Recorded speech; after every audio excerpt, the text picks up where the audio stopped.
नमस्कार, vision world community कार्यक्रम में आपका स्वागत है। मैं हूं अशोक व्यास। आज के कार्यक्रम में बरखा की रिमझिम के बीच के इन दिनों में आप तक पहुंचाने वाले हैं झलकियां गणेश रथ यात्रा की। और बारिश में भी भक्त श्रद्धालु पूरे उत्साह से महाबल्लभ गणपति की रथ यात्रा में सम्मिलित हुए।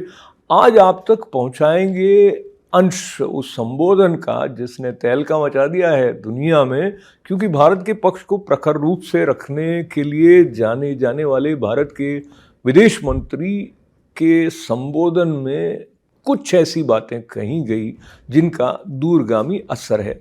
कुछ अंश आप सुनेंगे आज के कार्यक्रम में, और साथ ही आप तक पहुंचाएंगे संवाद जिसमें न्यूज़ इंडिया टाइम्स की तरफ से टी विष्णु दत्ता जयरमन ने, जो वॉशिंगटन ब्यूरो चीफ हैं, व्हाइट हाउस और यूएन कॉरेस्पॉन्डेंट हैं न्यूज़ इंडिया टाइम्स के, उन्होंने सवाल किया यूनाइटेड नेशंस के सेक्रेटरी जनरल के स्पोक्स पर्सन से। बात थी G20 के इम्पैक्ट की और जो यूनाइटेड नेशंस में रिफॉर्म्स का संदर्भ चल रहा है उसके बारे में। उसके अलावा एक और विशेष बात जो आज के कार्यक्रम में आप तक पहुंचने वाली है उसका संबंध है भारत से। भारत में हाल ही में संसद द्वारा नारी शक्ति वंदन अधिनियम पारित किया गया है। क्या प्रभाव है इसके बारे में अहमदाबाद में अपने संबोधन में क्या कहा भारत के प्रधानमंत्री ने, देखेंगे आप आज के विजन ऑफ एशिया के इस अंक में। तो ये सब करेगा आपकी प्रतीक्षा इस छोटे से अंतराल के बाद। बने रहें हमारे साथ।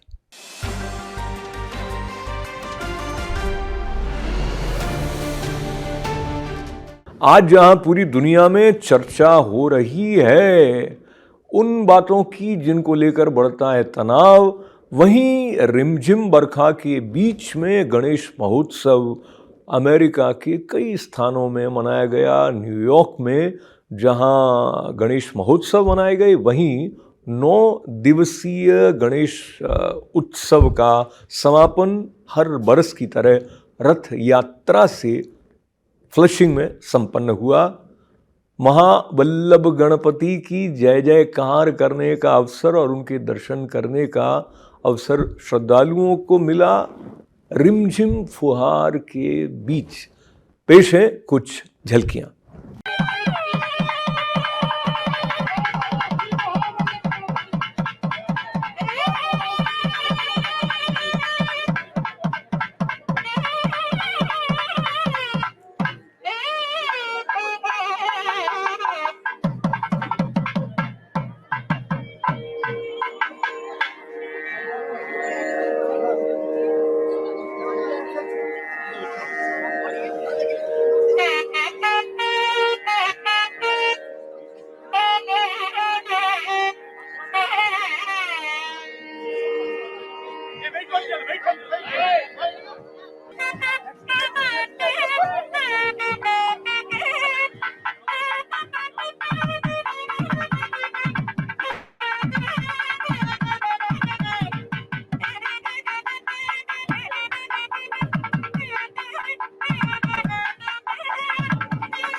जय बोलो श्री महाबल्लभ गणपति की जय। जय गणेश जय गणेश जय गणेश देवा, जय गणेश जय गणेश जय गणेश देवा।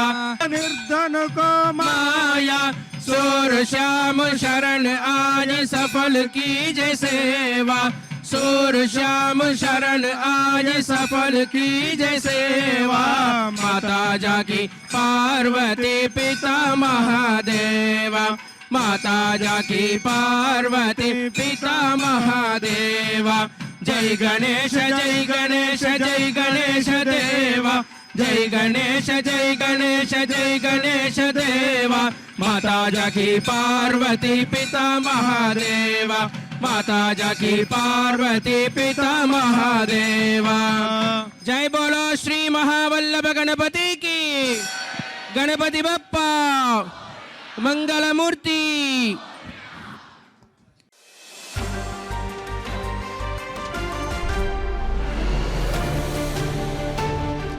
और आइए अब चलते हैं आपको लेकर यूनाइटेड नेशंस के उस खास संबोधन में जिसमें भारत के पक्ष को सूझबूझ के साथ, प्रखरता के साथ में और गहराई से अपनी बात रखने के लिए जाने जाने वाले भारत के विदेश मंत्री डॉक्टर जयशंकर के संबोधन की बहुत प्रशंसा के साथ चर्चा हो रही है, क्योंकि सूत्रात्मक बात कहते हुए उन्होंने कुछ महत्वपूर्ण संकेत पूरे विश्व के सामने, जो भारत और कनाडा के संबंधों को लेकर उभरे हुए तनाव है उसके बारे में भी दिए। उन्होंने बताया कि बिना कनाडा का नाम लिए कि जो राजनीतिक बाध्यताएं हैं उनको लेकर किसी राष्ट्र को आतंकवाद या एक्सट्रीमिज्म या हिंसा के संबंध में अपनी नीतियों, अपने कदमों का निर्धारण राजनीतिक बाध्यता से नहीं करना चाहिए।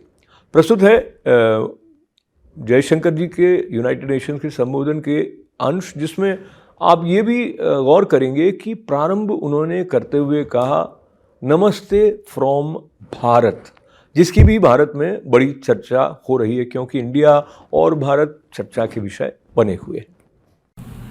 I now give the floor to His Excellency Subramaniam Jaishankar, Minister of External Affairs of India.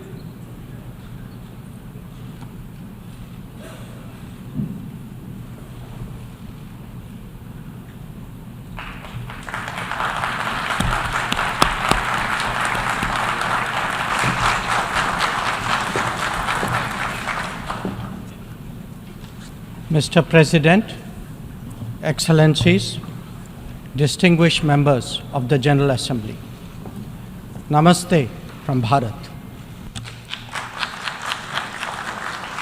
Let me begin by expressing our felicitations to the President of the General Assembly, His Excellency Dennis Francis, and our fullest support to the 78th UNGA's theme of rebuilding trust and reigniting global solidarity.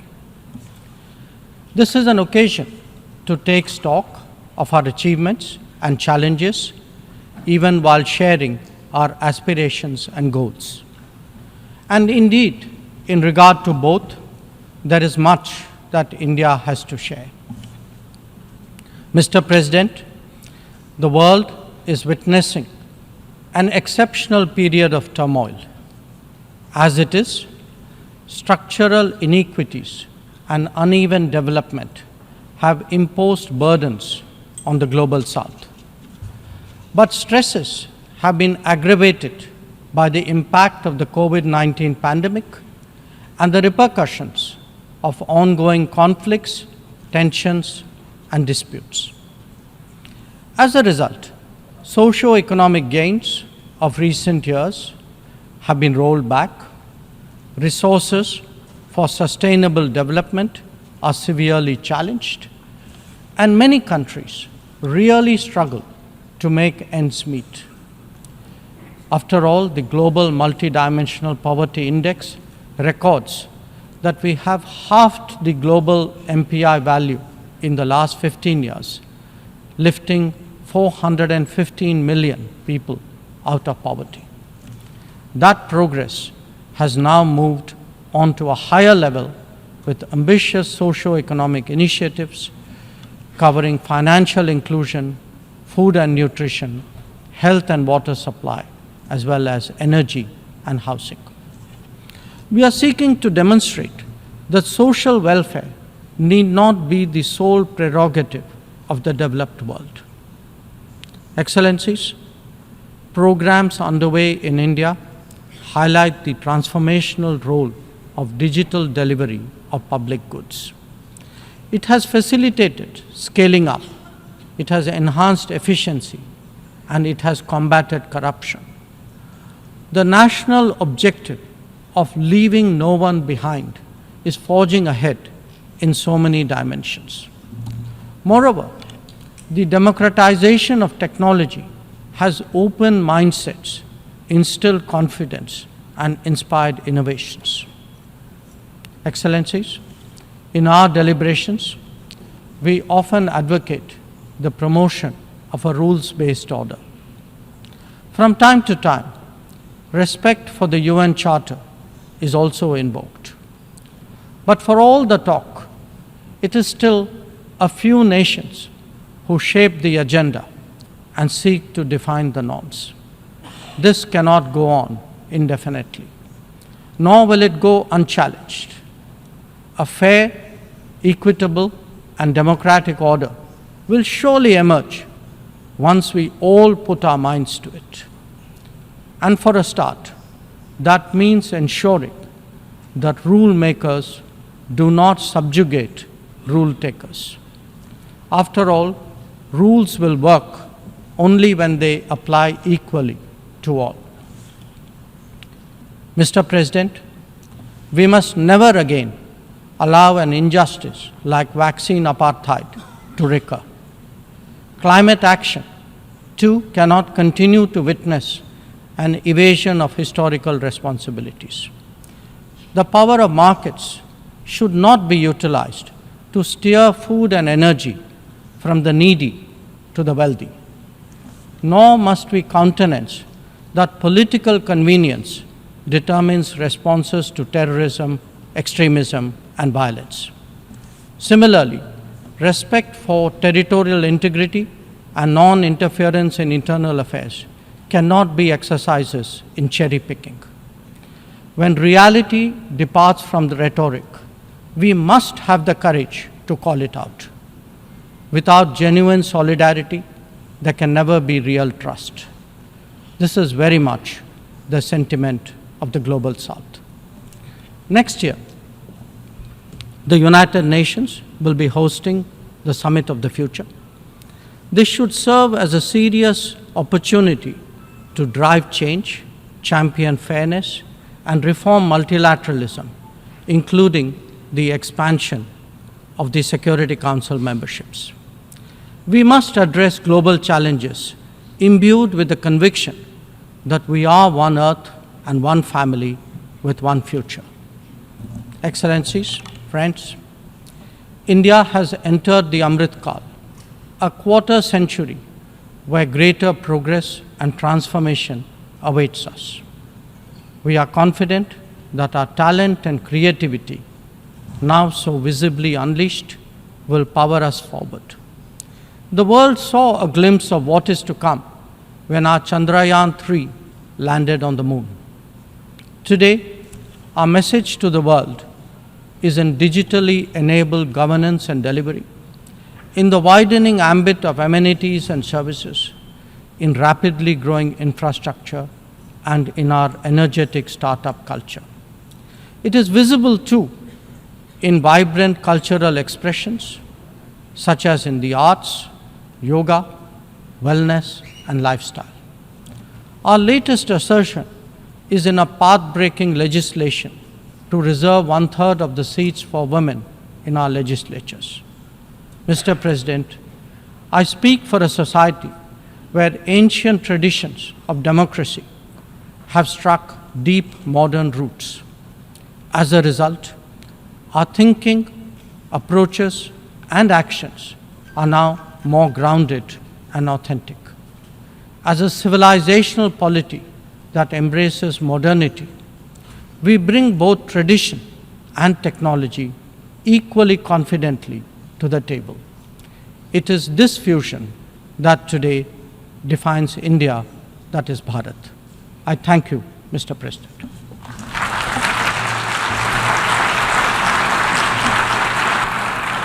I thank the Minister of External Affairs of India.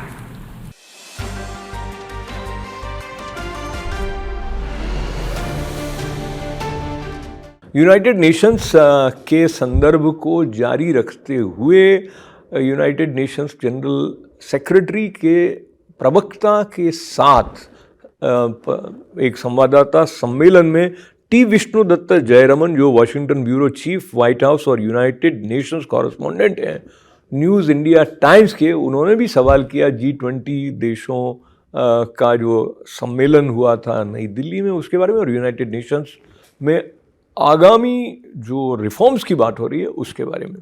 आइए देखते हैं ये अंश। Go. There we go. Okay. Yeah, what's the view of the United Nations and the Secretary General for the recently concluded New Delhi G20 Leaders Summit and the inclusion of the AU as a permanent member? And also on the issue of Security Council reforms, President Biden last Tuesday addressed the general debate supporting reforms of the UN Security Council, and also the AU and the G4, Quad, and L69 also have been like voicing the support for. Well, I would refer you to the things the Secretary General has been saying extremely publicly, notably when he was in New Delhi speaking to your colleagues in support of serious Security Council reforms. So we have a council that is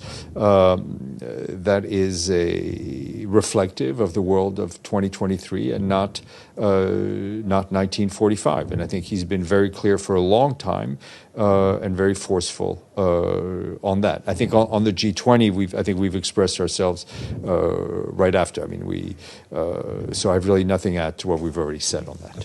Thank you.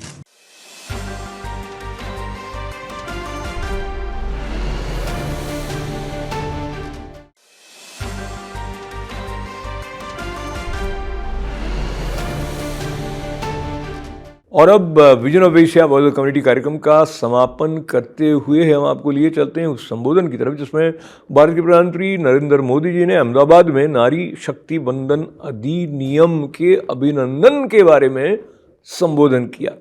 बहनों, बेटियों, आप सब जानती हैं कि आजादी के इतने दशक तक नारी शक्ति के सामर्थ्य के साथ इंसाफ नहीं हुआ। अब आप मुझे बताइए, किसी के एक हाथ एक पैर को बांध कर रखा जाए तो उससे आप कितनी उम्मीद कर सकते हैं? देश की आधी आबादी की पूरी भागीदारी के बिना देश तेज विकास नहीं कर सकता है। हमने देखा है कि महिला अधिकार की बात पर या तो पहले सियासी बहाने बनाए जाते थे या ये कहा जाता था कि महिलाएं सारे काम नहीं कर सकती। हमने गुजरात से इसी सोच के खिलाफ लड़ाई शुरू की थी। गुजरात में हमने परिवार, समाज और स्टेट तीनों स्तर पर महिला सशक्तिकरण की दिशा में कई सफल अभियान चलाए। परिवार में पीने के पानी जैसी बेसिक जरूरत हो, आर्थिक भागीदारी की बात हो या इलाज की चिंता हो, इनसे महिलाएं सबसे ज्यादा प्रभावित होती हैं। हमने एक एक करके ऐसी बहुत सारी योजनाएं बनाई जिससे परिवार में रहने वाले हर महिला का जीवन आसान हो।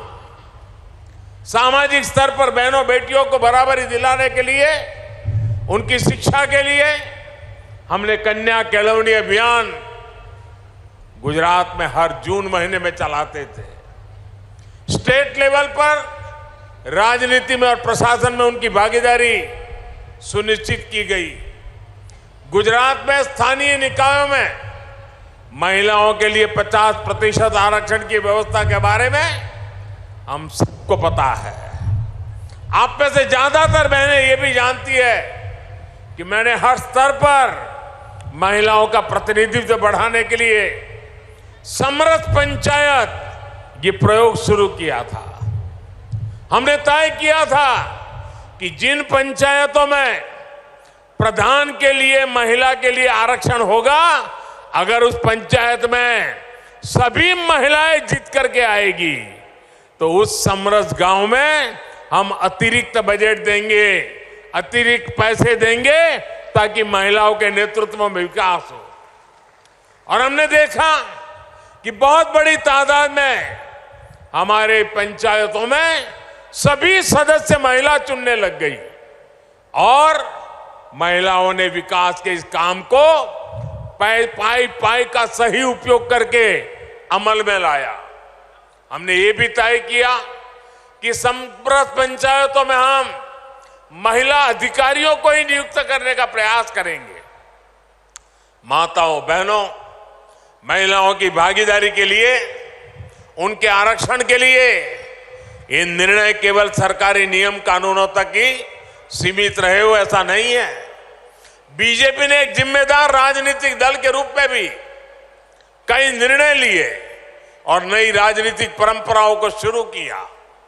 स्थानीय निकायों में जो 4 प्रमुख पद होते हैं, mayor, deputy mayor, standing committee chairman और दल का नेता, हमने तय किया कि इनमें से कम एक महिलाओं को लिए रिजर्व हो और वहां अगर एससी कम्युनिटी है तो एसटी कम्युनिटी है तो एसटी, उनको भी इसका एक पद दिया जाए। ये पद हमारे दलित समाज, हमारे आदिवासी समाज, उनके लिए हमने करने का प्रयास किया।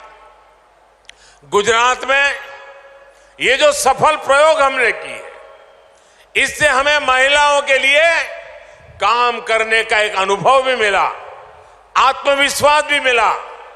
आज देश में घर से लेकर संसद तक हर क्षेत्र में महिलाओं से जुड़े जो बड़े फैसले हो रहे हैं, उनमें गुजरात के इन अनुभवों की बड़ी भूमिका है।